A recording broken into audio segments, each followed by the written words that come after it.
তুমি ব্যভিচার করিও না। কিন্তু আমি তোমাদিগকে বলিতেছি, যে কেহ কোনো স্ত্রীলোকের প্রতি কামভাবে দৃষ্টিপাত করে, সে তখনই মনে মনে তাহার সহিত ব্যভিচার করিল। ঈশ্বর বলছে যে তুমি কোনো স্ত্রী লোকের ব্যাপারে, কোনো পুরুষের ব্যাপারে কখনো নিজের মনেতে ভেবো না, কোনো খারাপ চিন্তা নিজের মনেতে নিয়ে আসো না।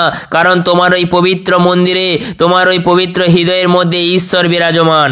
ঈশ্বর বলছে তুমি যদি মনে মনেও কোনো স্ত্রীলোক বা পুরুষকে তোমার মনের মধ্যে খারাপ চিন্তা করো, তাহলে ঈশ্বর বলছে তুমি মনে মনে তুমি তার সঙ্গে ব্যভিচার করিলে।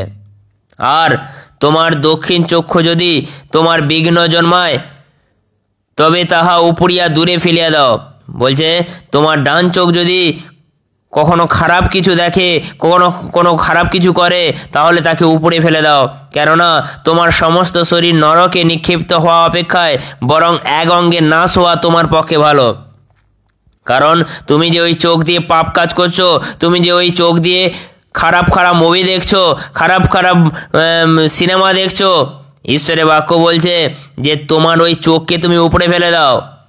কারণ তোমার পুরো শরীরটা নরকে যাওয়া অপেক্ষায় একটা অঙ্গ চলে যাওয়া ভালো, একটা চোখ চলে যাওয়া ভালো।